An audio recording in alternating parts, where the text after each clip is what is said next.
So Lauren Betts was genuinely one of the top players in college last year. I had her around 4 or 5 coming into the season in this draft purely because I don't think the Tiara McCowan build of player is that important anymore. But I still thought, you know what, look, she could still be the best of that mold since Griner.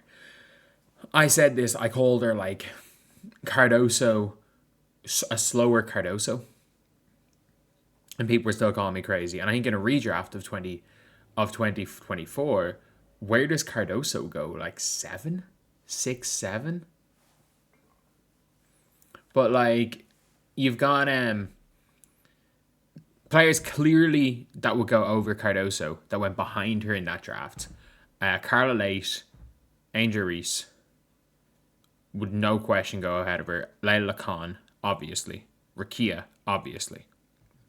And then I'd still put her ahead of JC. I still put her ahead of Aaliyah Edwards. But that archetype is not the most ideal thing in the world.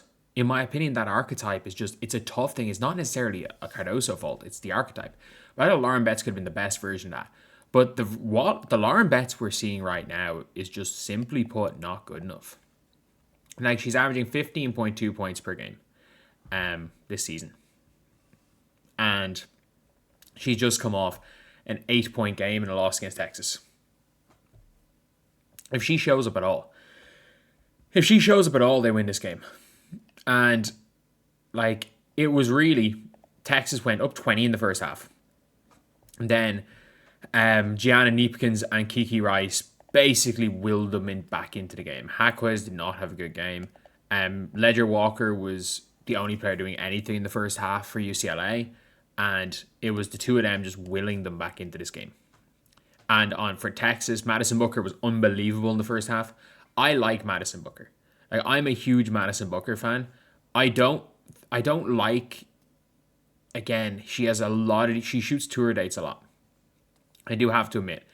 She shoots a lot of tour dates, but I still am super high on Madison Booker. Is she juju good? No. But I just think the worst case scenario for her in the W is that she's this do-it-all Swiss Army knife elite second or third option. That is the worst case scenario.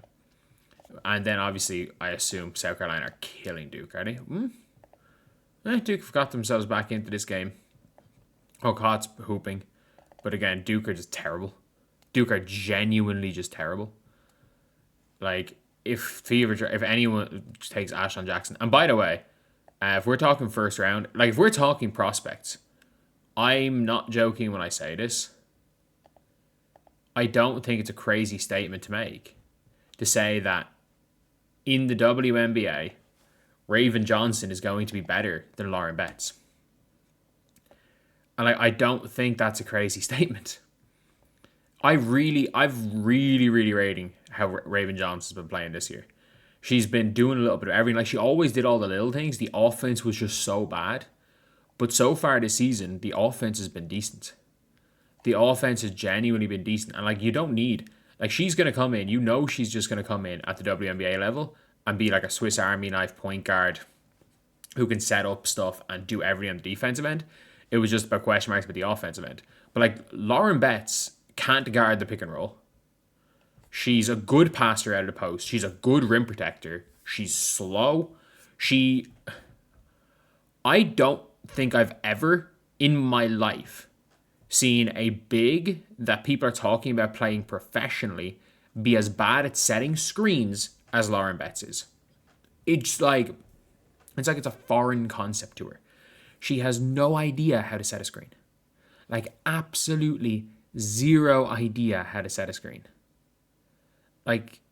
That's not great. That's really, really not great.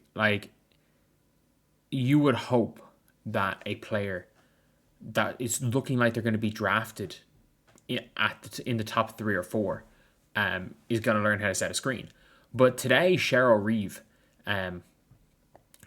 was at the game and she was terrible.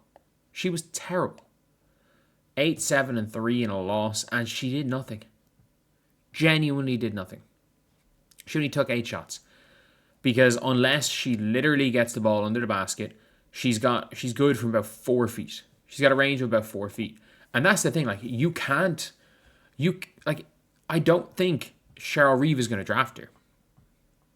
Maybe Cheryl Reeve will, because Lauren Betts is what the WNBA used to be. Let's dump it into the big. Let's just dump the ball to the big inside. It's what the WNBA used to be. It's the Christy Sides method of coaching. It's maybe Cheryl Reeve. Cheryl Reeve, you need any coach that wants to play modern basketball is not going to have her. And Cheryl Reeve, in my opinion, is like the peak of what WNBA coaching can be. She's the best of it. And do I think Cheryl Reeve could make it work with Lauren Betts? Sure. But do I think she could turn Awa Pham into an MVP? Yeah. I'm going to be honest. I think she could turn Awa Pham into an MVP. That's how highly I rate Cheryl Reeve as a coach, and how highly I rate Awa Pham as a player. But like, if Lauren Betts, I'm like listening to teams. If Lauren Betts if she goes past Minnesota, Seattle already have Malonga and she can't play with Malonga, and they may keep Ezi Magbagor. So if what would end up happening? She's the third string center. She's not going to get any burn. She's not going to get any minutes for Seattle. Washington, she can't play. They're probably going to keep Shakira Austin and Kiki, and she can't play at the same time as either of them. And so therefore, what? She's stuck at the end of the bench, just like she was in Stanford when Kiki and Cam Brink were just, or was it even? Sorry, it was. Oh, they had Haley Jones and a few others, but like basically the Stanford team when she was just not in the rotation as a freshman, even as a number one recruit. So, like, well, not in the rotation, but like not starting. So, if she goes to Washington, she's probably not playing. If she goes to Chicago, you can't play her with Cardoso. You have to play one or the other. And then at 6 is the expansion teams. And it's like, do you want to take a big if you're an expansion team? Maybe. Like, she might fall out of the lottery. And I understand the expansion teams might technically still be in the lottery, but they weren't in the lottery. So yeah, the top 5 picks of the lottery. The reality of her falling out of the lottery is 50-50. And the reality of her potentially being a Tiara McCowan or Kalani Brown type low minute impact player.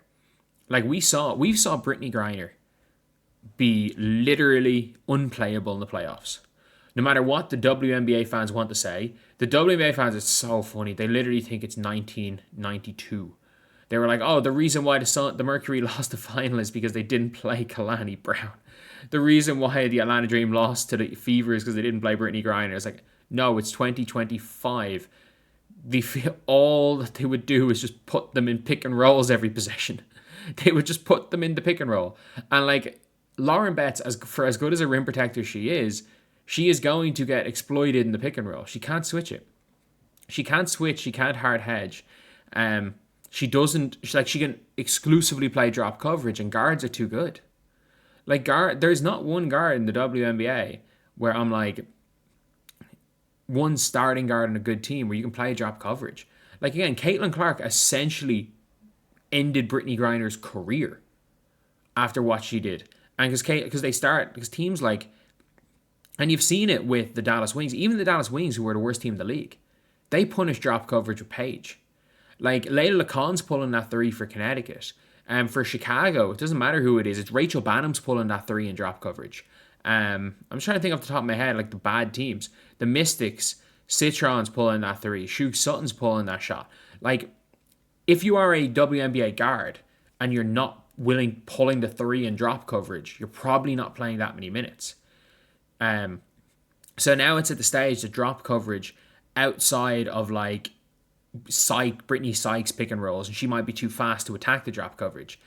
Now drop coverage is essentially worthless, is a worthless way of covering a pick and roll at the WNBA level, whereas at the college level, drop coverage can make you look like a great defender. It's the reason why Tiara McCown's basically been played out of the league. And for me, there's no good team that Lauren Betts comes in and is really going to be a super effective player. Like, I just can't see her being anything at the WNBA level. I genuinely can't. She's not fast enough. She's not a screener. like if she can score from 4 feet around the basket. She's a good passer, decent shot blocker. And some people obviously have her high. For me, like, I would have Lauren Betts closer to dropping out of the first round than I would to 1. As in, if I was to, like, if I had a draft pick, she wouldn't be my number 1 pick from UCLA. Like, I would take Gabriella Hackquez over, just in terms of seamless fit, because I think Lauren Betts might be a net negative to your team. If you're asking me, would I take her over Gianna Kneepkins? Yeah. Would I take her over Kiki Rice? I think it's close. Would I take her over Raven Johnson? As I've said, no. Tanaya Latson, no. Would I take her? And this has always been my most controversial statement. Hannah Stuckey will be a better WNBA player than Lauren Betts. That is just my theory. And I could be so wrong with this, by the way. And if I'm wrong, all the UCLA fans can hit me with an "I told you so." And I'm fine for that. I always like being proven wrong when a player's better than I think they are. I just don't think she's anything at the W level. Anyway, I'll see you guys.